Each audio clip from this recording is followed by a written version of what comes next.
Assalamualaikum warahmatullahi wabarakatuh. Alhamdulillahirabbil alamin wassalatu wassalamu ala asrofil anbiya'i wal mursalin wa ala alihi washabihi ajmain amma ba'du. Segala puji syukur kita panjatkan kehadirat Allah Subhanahu wa taala karena sampai hari ini saya masih diberikan nikmat sehat walafiat. Semoga materi yang saya sampaikan hari ini selalu diberkahi oleh Allah Subhanahu wa taala. Yang pertama-tama saya memperkenalkan diri terlebih dahulu. Perkenalkan, nama saya Wardah Qoniah, NIM 1206122, Prodi Akuntansi Syariah, kelas 3B. Di sini saya mengikuti mata kuliah Islamic Marketing dan Manajemen dengan dosen pengampu yaitu Bapak Adi Mursalin SEMM. Langsung saja nomor 1 yaitu tentang CRM. Apa yang dimaksud dengan Customer Relationship Management? CRM adalah usaha yang dilakukan perusahaan untuk menjalin hubungan dengan pelanggan dan memberikan pelayanan yang memuaskan bagi pelanggan. CRM adalah sebuah strategi bisnis yang berbasis customer, seperti strategi bisnis lainnya. CRM itu penting bagi perusahaan. Mengapa? Karena dengan adanya CRM, perusahaan dapat mengetahui apa saja keinginan atau kebutuhan dari para pelanggan yang sering berkunjung ataupun kepada pelanggan yang melaporkan hal yang tidak disukainya. 3 hal pentingnya CRM adalah: yang pertama, sebagai bahan pembelajaran. CRM mempelajari pelanggan serta cara pembelian pelanggan. Yang kedua, mengorganisir. CRM dapat mengukur dan mengformalisasi secara efisien. Dan yang ketiga ada optimalisasi.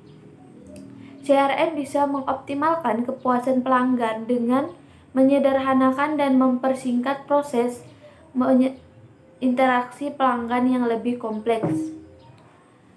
Ayat yang menjelaskan bahwasannya orang-orang yang menjalankan perintah Allah untuk menyambungkan tali persaudaraan, yaitu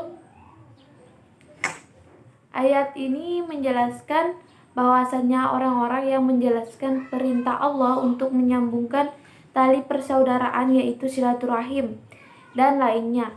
Mereka takut kepada janji terhadap Tuhannya sehingga mereka tidak durhaka.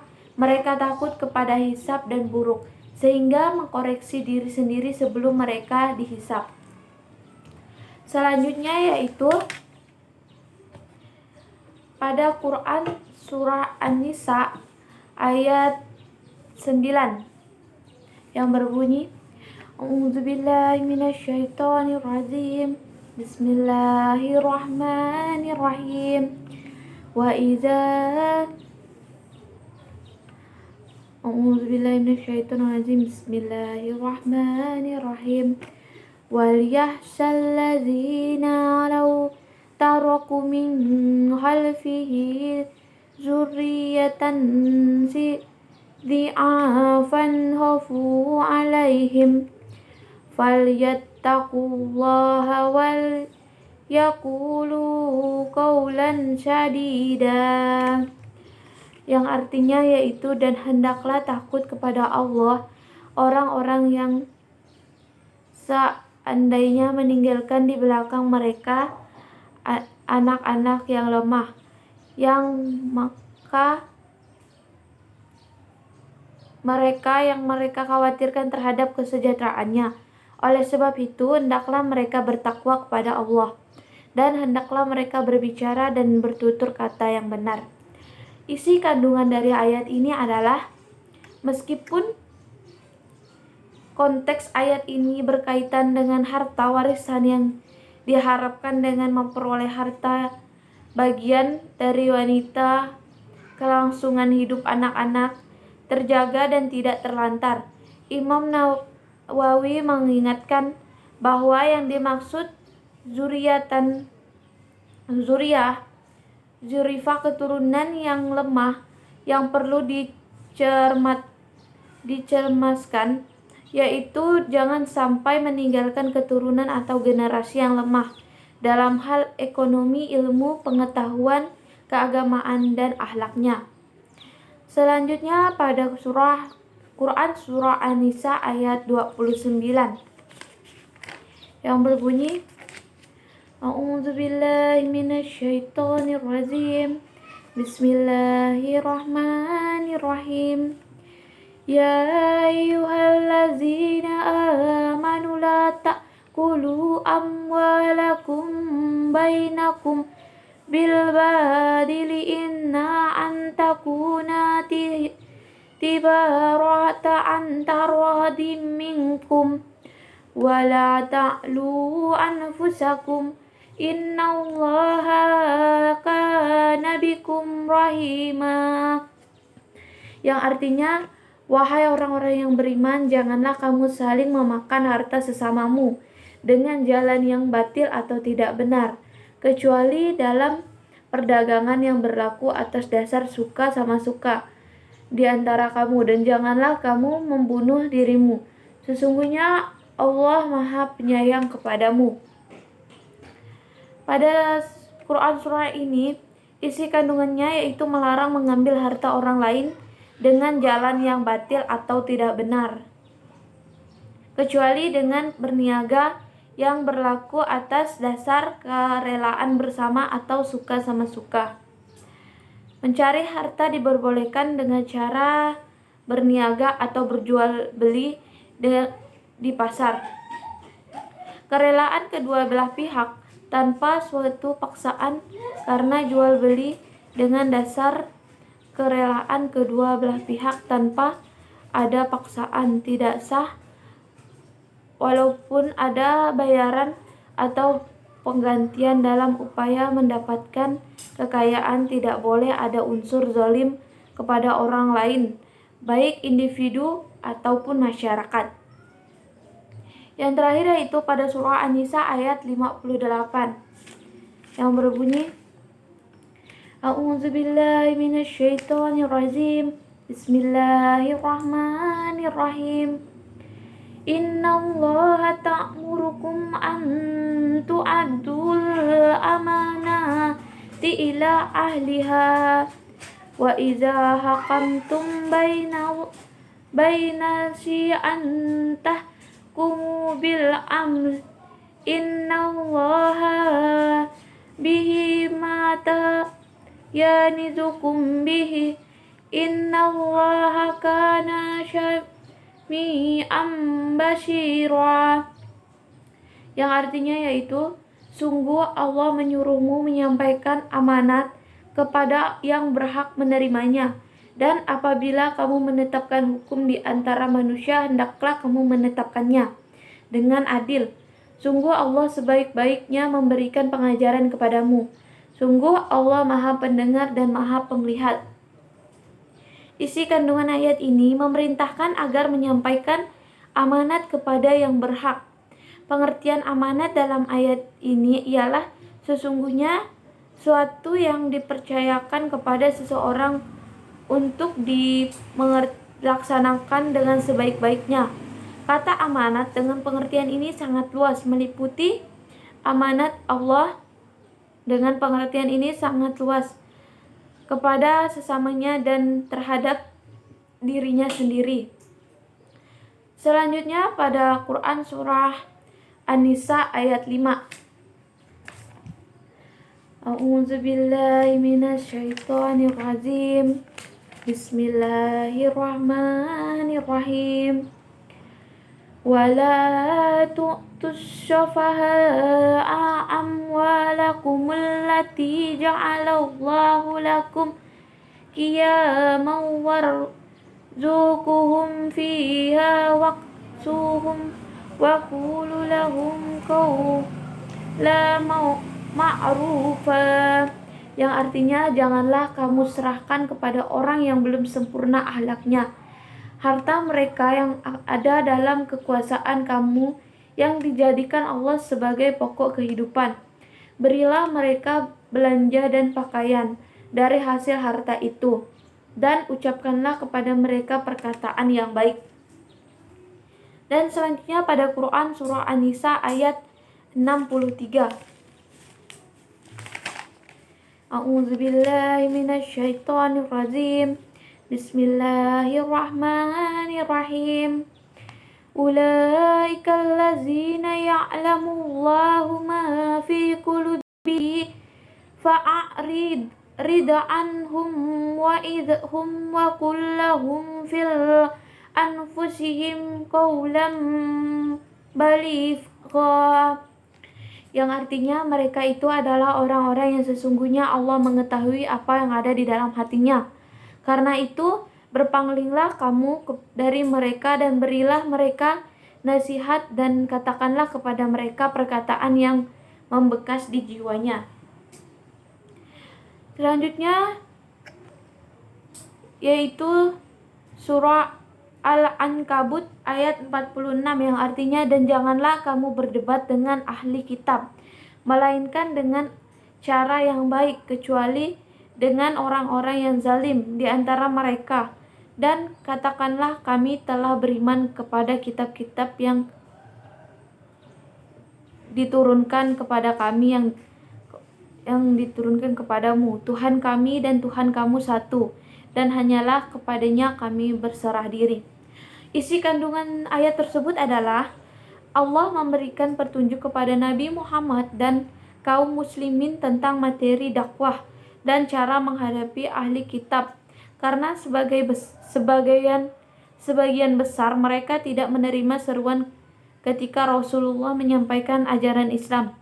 Kebanyakan mereka mendustakan, hanyalah sedikit sekali di antara mereka yang menerimanya. Padahal mereka yang telah mengetahui Muhammad dan ajaran yang dibawanya, sebagaimana mereka mengetahui dan mengenal anak-anak sebagai mereka sendiri. Hubungan dengan CRM tidak boleh didebatkan dengan pelanggan dan harus bersikap lemah lembut. Apa tujuan dari CRM?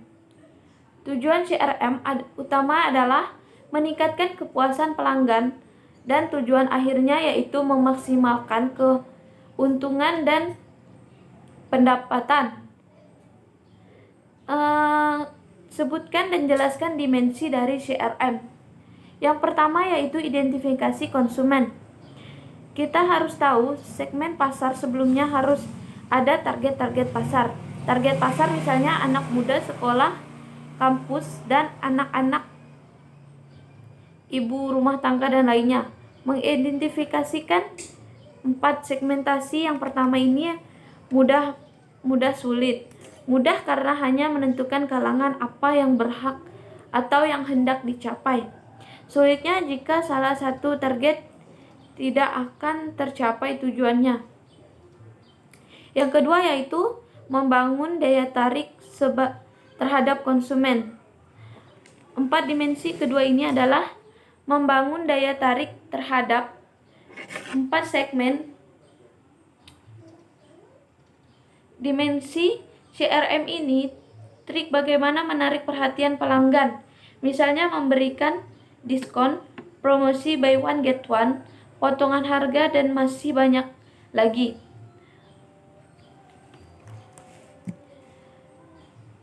Semua tentu saja sangat memuaskan pelanggan dan melekat pada pelanggan yang lainnya.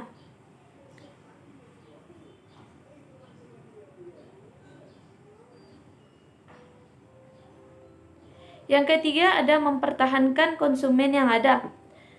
4 dimensi CRM yang ketiga adalah mempertahankan konsumen yang ada. Ada beberapa orang yang mengatakan bahwa mempertahankan lebih sulit daripada menarik. Itu memang benar pada dimensi yang kedua. Jika pelayanan atau pihak tidak sesuai, maka pelanggan enggan datang kembali ke toko kita. Yang keempat yaitu ada pengembangan konsumen. Dalam pengembangan konsumen, jangan lupa konsumen yang lama atau yang tetap. Yang paling penting mempertahankan konsumen, tetapi beriringan selalu mencari konsumen yang baru. Mencari konsumen yang baru banyak caranya. Misalnya mengadakan bazar atau pameran di berbagai acara. Selain berjualan atau menawarkan produk, kita dapat memperkenalkan produk-produk lainnya. Manfaat dan fungsi CRM. Yang pertama yaitu ada mendorong loyalitas pelanggan. Yang kedua, meningkatkan efisiensi operasional. Yang ketiga yaitu peningkatan pendapatan. Yang keempat, mengurangi biaya. Dan yang kelima ada peningkatan time to market. CRM juga memiliki fungsi antara lain menerapkan falsafah yang berorientasi pada pelanggan. Yang kedua, mengadopsi pengukuran berdasarkan sudut pandang dari customer. Yang ketiga yaitu menyediakan dukungan kepada customer secara penuh. Yang keempat, melakukan pencatatan terhadap setiap aspek dalam penjualan. Yang kelima, mengidentifikasi faktor penting bagi kebutuhan pelanggan. Yang keenam, menangani berbagai keluhan yang berasal dari pelanggan.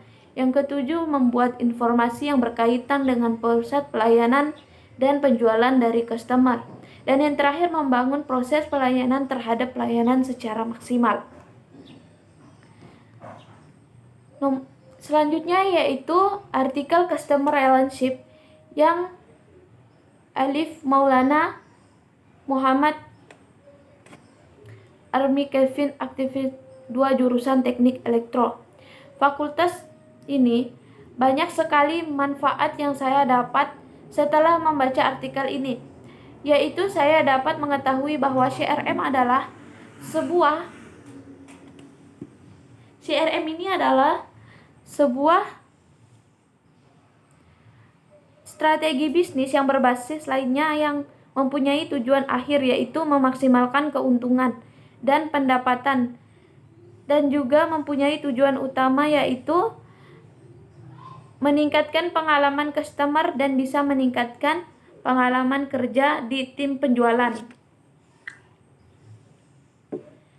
Dapat meningkatkan perencanaan investasi yang lebih baik, sebagaimana layanan drive after sale dapat mengurangi kerugian dan modal, dapat meningkatkan keunggulan kompetisi perusahaan.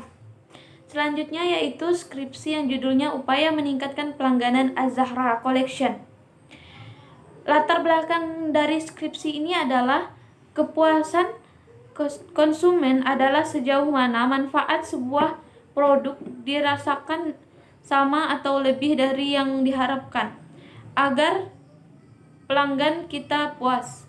Jika yang dirasakan lebih puas, pada dasarnya kepuasan pelanggan ini adalah yang harus menjadi tujuan pemasaran. Begitu juga yang diharapkan oleh pendiri dan pemilik Az-Zahra Collection Kudus. Pangan penghasilan produk yang disertai dengan diharapkannya oleh pelanggan. Hal itu dapat meningkatkan pelanggan serta berorientasi produk pemahaman terhadap konsumen yang lebih baik.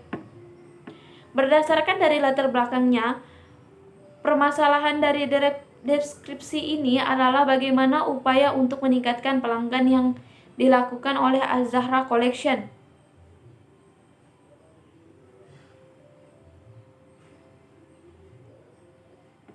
Tujuan dari skripsi ini adalah untuk mengetahui upaya yang dilakukan Az-Zahra Collection dalam meningkatkan pelanggan.